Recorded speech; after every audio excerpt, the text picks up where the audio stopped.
Bem-vindos ao quinto episódio de O Peregrino. A paz do Palácio Belo ficou para trás e o verdadeiro combate começa.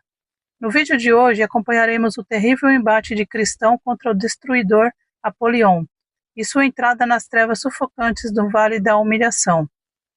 Um teste de fogo, onde a armadura será provada e a fé será sua única luz. Fique agora com a leitura. Cristão luta com Apolion no Vale da Humilhação. Assim, paramentado, caminhou com as amigas até o portão, e ali perguntou ao porteiro se ele vira algum peregrino passar por ali. Vi sim, respondeu ele. Cristão, e o conheceu? Porteiro, perguntei seu nome, e ele me disse que se chamava Fiel. Cristão, eu conheço, é da minha cidade, vizinho meu, vem do lugar onde nasci. Quanto você acha que ele já andou? Porteiro, a essa altura já deve ter descido o morro. Cristão, que o Senhor esteja com você então, bom porteiro, e muito acrescente a todas as suas bênçãos, pela sua bondade que teve comigo. E seguiu o caminho. Discrição, piedade, caridade e prudência o acompanharam até o sopé do morro. Foram caminhando juntos, repisando as conversas que tiveram, até o início da descida. E Cristão falou: assim como foi difícil subir, também, até onde sei, é perigoso descer.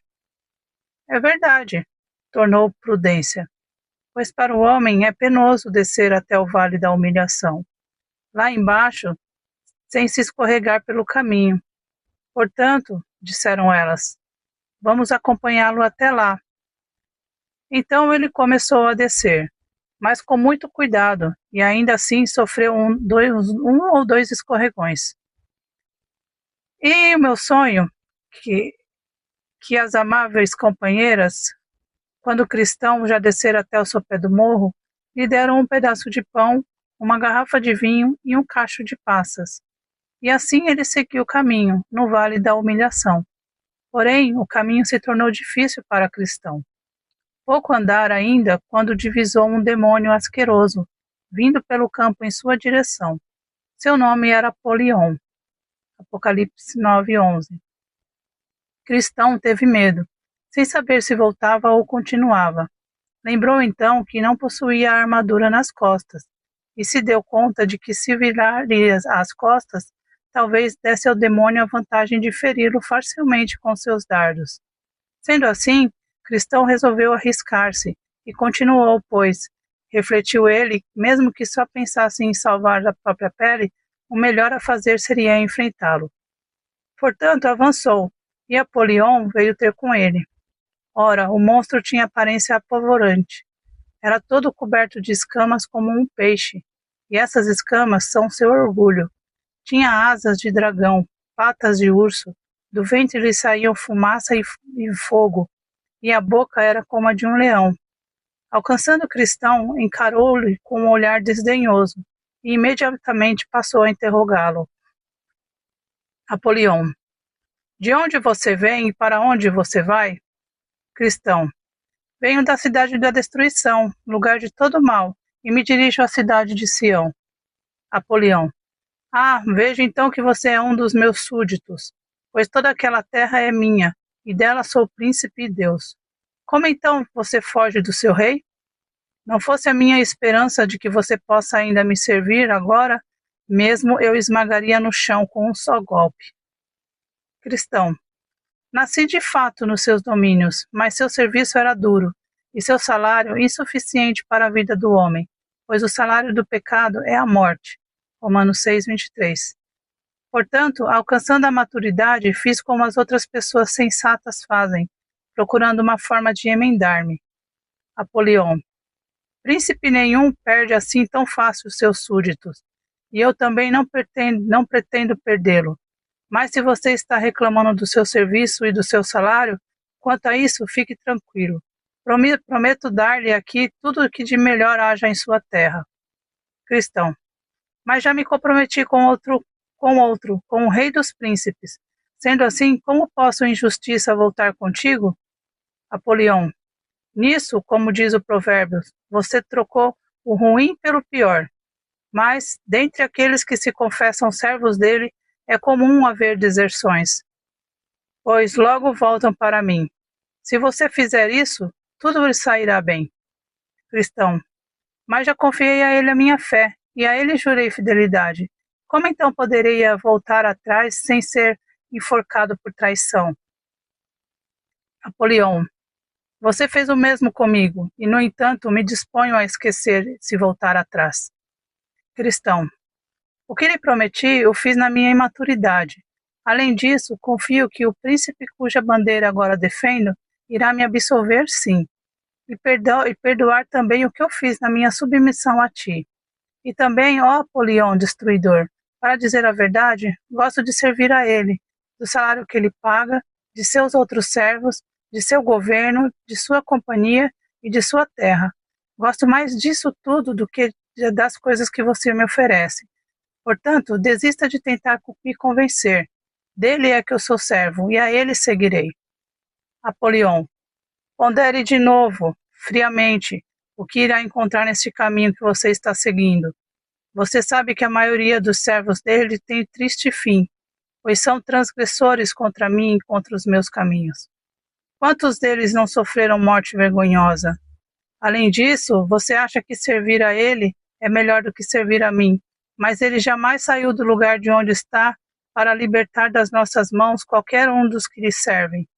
Quanto a mim, porém, como todo mundo bem o sabe, quantas vezes já não libertei dele os seus, por força ou astúcias, aquele que fielmente me servem.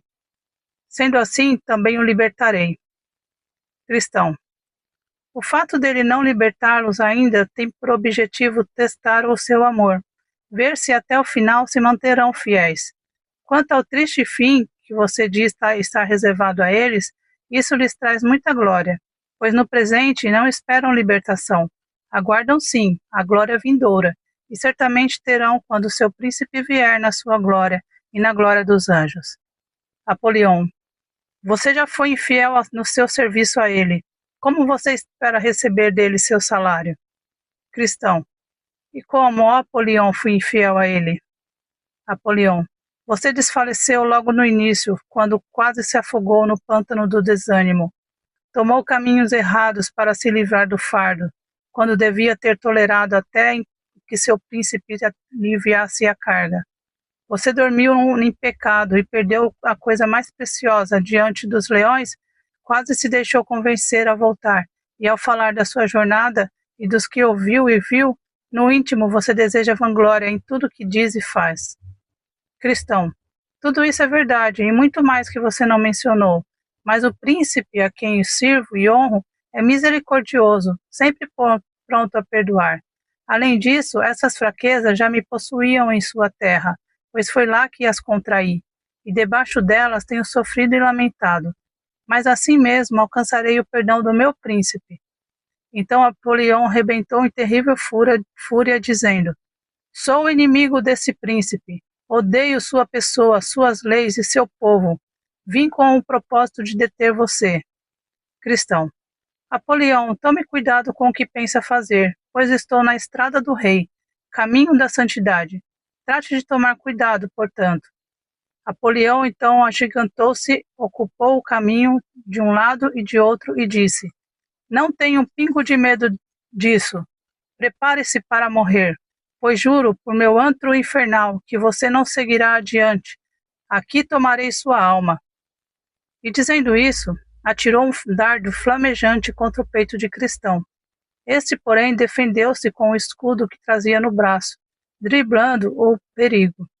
Cristão avançou, pois viu que era um momento de provocá-lo. Apolion atacou, lançando dardos às saraivas. Cristão mesmo, tudo fazendo para evitar as setas, feriu-se na cabeça, na mão e no pé, e diante disso recuou. Apolion se manteve feroz, um ataque, mas Cristão de novo tomou coragem para resistir o mais bravamente possível. O combate assim acirrado perdurou por metade do dia, até estar Cristão quase vencido. Pois há de convir comigo, leitor, que Cristão, em virtude dos ferimentos, ficava cada vez mais fraco. Apolião, então, vendo de antemão a oportunidade, buscou aproximar-se mais de Cristão, e em luta corpo a corpo, jogou-o no chão. Tão terrível foi o golpe que a espada de Cristão voou longe. Vou matá-lo agora, berrou Apolião, sufocando-o até quase à morte, deixando-o sem esperança de vida. Quando o demônio se preparava para o golpe fatal, para dar cabo, enfim, desse bom homem, Cristão, por graça de Deus, estendeu a mão à espada e a agarrou, dizendo: Não se alegre com a minha desgraça, ó inimigo meu. Embora eu tenha caído, eu me levantarei. Malaquias 7:8. Desferiu então um golpe fatal, fazendo recuar o demônio, como de ferido de morte. Cristão, apercebendo-se disso, atacou novamente, bradando: Mas em todas essas coisas somos mais que vencedores, por meio daquele que nos amou. Romanos 8:37. Diante disso, Apolião abriu suas asas de dragão e afastou-se ligeiro, e Cristão não o viu mais. Nesse combate, homem nenhum jamais poderia imaginar, a menos que tivesse ele mesmo visto e ouvido como eu, quão horrivelmente Apolião berrava e rugia durante toda a luta. Falava ele como dragão, e de outro lado, quando não foram os suspiros e gemidos que brotavam do peito de Cristão. Durante esse tempo todo, não notei em seu rosto nenhum só olhar agradável, senão ao perceber que ferira Apolião com sua espada de 2 gumes. Então, afinal, sorriu e ergueu os olhos para a visão mais apavorante que jamais vi. Assim finda a batalha, Cristão falou. Dou graças aqui àquele que me libertou da boca do leão, 2 Timóteo 4:17, aquele que me auxiliou contra Apolião. E disse mais: O grande Beelzebul, chefe e rei desse demônio, tramou minha ruína para esse fim medonho. Bem equipado enviou-me com fúria infernal. Contra mim se atirou em assalto visceral. Mas Miguel, bendito seja, me socorreu, e pela espada fiz debandar o sandeu. Que a ele eu louve e agradeça eternamente, e sempre diga seu santo nome, Clemente. Diante dele surgiu uma mão misteriosa que lhe trazia algumas folhas da árvore da vida. Cristão as tomou e com elas tratou as feridas que ganhara na batalha, e imediatamente curou-se. Também se sentou ali para comer do pão e do vinho que recebera pouco antes.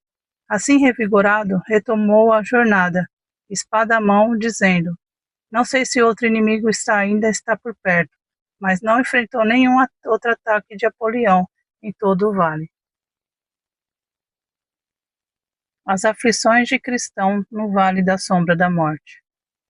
Ora, ao final desse vale havia outro, chamado Vale da Sombra da Morte, e Cristão precisava atravessá-lo também, pois o caminho rumo à cidade celestial passava por ali. Tal vale é lugar bastante desolado, e o profeta Jeremias assim o descreve: um deserto, uma terra árida e cheia de covas, uma terra de seca e de trevas, terra pela qual ninguém, senão um cristão, passa e onde ninguém vive. Jeremias 2:6. Ora, ali Cristão sofreu provação, pior do que a sua batalha contra Apolião, como o leitor verá na sequência. Vi então, no meu sonho, que ao chegar à fronteira da sombra da morte, Cristão encontrou ali 2 homens, filhos de quem deram o relato negativo da boa terra. Neemias 3:31. Apressando-se em voltar, Cristão falou com eles: Aonde vão? Homens: Estamos voltando, e é bom que trate de fazer o mesmo, se é que você preza pela vida e pela sua paz. Cristão: Por quê? Qual o problema? Homens: Problema? Seguíamos pelo mesmo caminho que você, e fomos até onde nos permitiu nossa audácia. De fato, quase não pudemos voltar, pois se avançássemos um pouco mais, não estaríamos aqui para trazer-lhes estas notícias.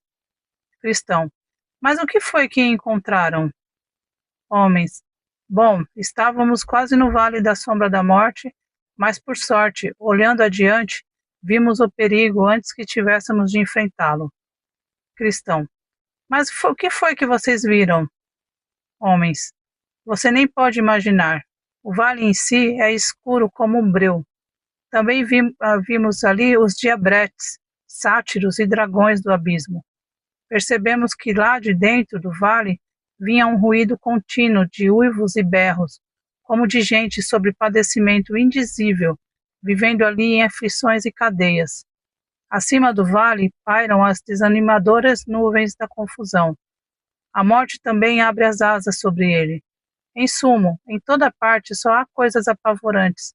Reina o caos completo. Cristão. Mesmo com tudo isso que vocês me dizem, acho que é este o meu caminho rumo ao refúgio almejado. Homens, seja então o seu caminho. Nós não escolheríamos. E se despediram. Cristão seguiu seu caminho, a espada ainda à mão, pois temia ser atacado. Vi também em meu sonho que até onde se estendia o vale, havia à direita um fosso muito profundo, aquele para o qual os cegos conduzem os cegos em todas as eras, todos eles perecendo miseravelmente. E eis que à esquerda havia um pântano extremamente perigoso, no qual mesmo se um homem bom cair, não acha apoio para se pôr de pé. Nesse pântano, o próprio rei Davi caiu certa vez, e sem dúvida nenhuma teria ali se afogado, se não houvesse sido resgatado pelo poderoso.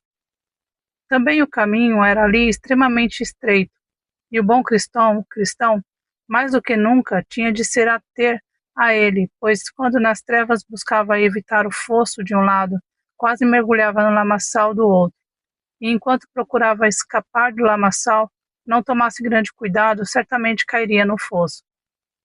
Assim avançava, e ali ouvi que ele suspirava amargamente, pois além dos perigos mencionados acima, a trilha era tão escura que muitas vezes, quando erguia o pé para dar um passo, não sabia onde ou sobre o que pisaria.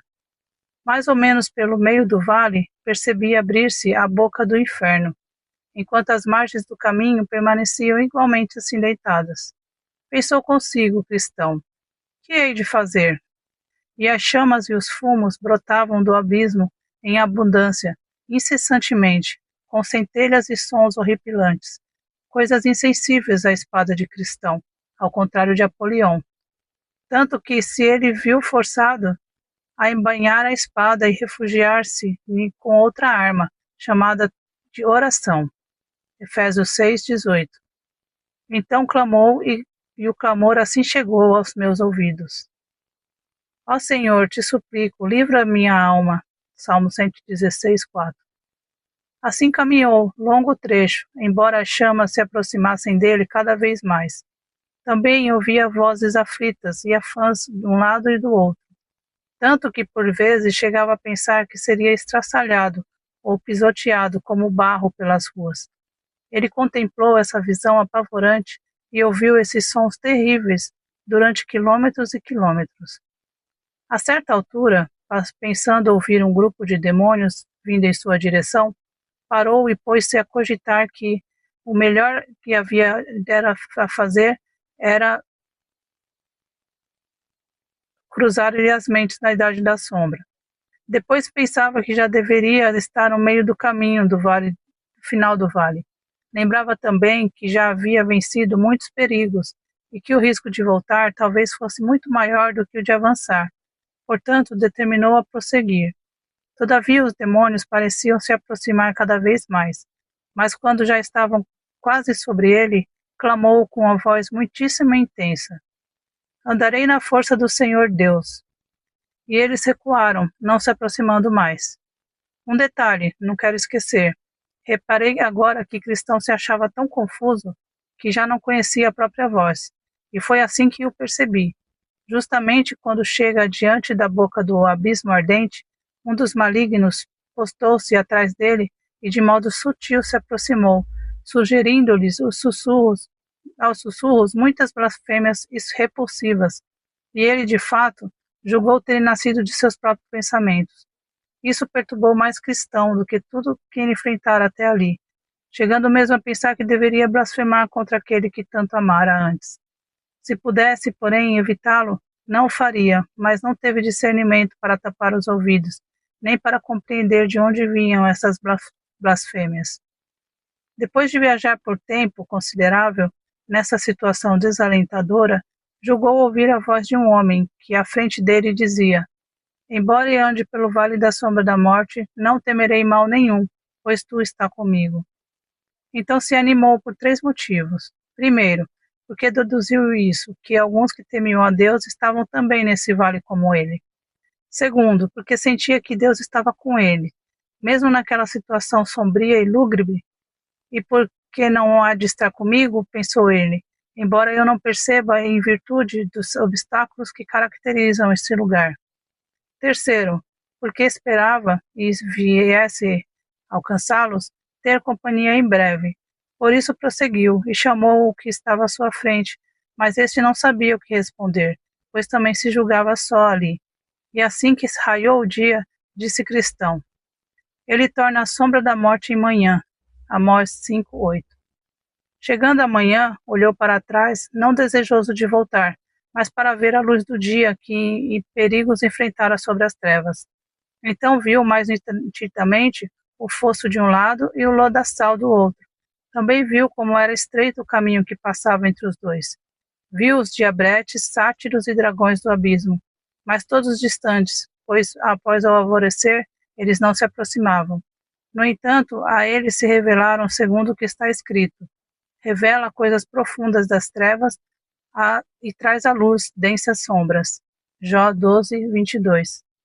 Ora, Cristão ficou muito impressionado com o livramento de todos os perigos desse caminho solitário. Perigos esses que, embora antes temessem muito, agora via mais claramente, pois a luz do dia os tornava patentes. Por esta hora nascia o sol, e eis aí outra misericórdia para Cristão, pois o leitor deve notar que, embora a primeira parte do Vale da Sombra da Morte fosse perigosa, essa segunda parte que ele tinha agora pela frente era muito mais perigosa, se é que isso ainda era possível. Do lugar onde estava até o final do vale, o caminho era tão cheio de ciladas, armadilhas, laços e redes de um lado, e tão repleto de abismos, armadilhas, profundos buracos e íngremes desfiladeiros de outro, que estivesse agora escuro, tanto quanto durante a primeira parte do percurso, mesmo se ele tivesse 1000 almas, todas elas certamente pereceriam. Mas, como já disse, o sol acabara de nascer, e Cristão exclamou: sua vela brilhou sobre minha cabeça, e com a sua luz eu ando em meio às trevas. Foi sob luz, portanto, que alcançou ao final do vale. Agora eu via no meu sonho que no final do vale jazia ossos, sangues, cinzas e corpos lacerados de homens, de peregrinos que por ali haviam passado anteriormente. Enquanto eu cogitava qual seria a razão disso, divisei pouco adiante de mim uma caverna, onde 2 gigantes, Papa e Pagão, habitaram outrora. Fora pelo poder e pela tirania deles que esses homens, cujos ossos, sangues e cinzas jaziam ali, acabaram cruelmente mortos. Por tal lugar, porém, Cristão passou sem muito risco, diante do que fiquei um tanto surpreso. No entanto, soube depois que Pagão estava morto, havia muito tempo, e quanto ao outro, embora ainda vivo, em virtude da idade avançada e também dos outros muitos combates acirrados que enfrentara nos anos mais jovens, estava tão louco e tanto atacava o reumatismo que agora pouco mais fazia além de sentar à entrada da caverna, roendo as unhas e rindo maliciosamente dos peregrinos que passavam, pois não conseguia se aproximar deles. Vi, portanto, que Cristão seguia o seu caminho, embora ao ver o velho sentado à entrada da caverna, não soubesse o que pensar. Por isso, mesmo sem poder persegui-lo, falou: não vão se emendar, não, né? Enquanto mais de vocês não forem queimados vivos. Mas Cristão calado ensaiou um semblante tranquilo e afastou-se dali, incólume, depois salmodiou: ó mundo de maravilhas! A vida conservei em meio mesmo às angústias que aqui achei. Abençoada a mão que me salvou disso tudo. Trevas, demônios, inferno, pecado mais agudo. Me envolveram, me cercaram, de fato, enquanto nesse vale estive, chão ingrato. Laços, abismos e ciladas rondavam o caminho, para que eu, tolo, inútil e avançando sozinho, fosse pego, enredado e lançado na escória. Mas hoje vivo, e a Jesus devo toda a glória.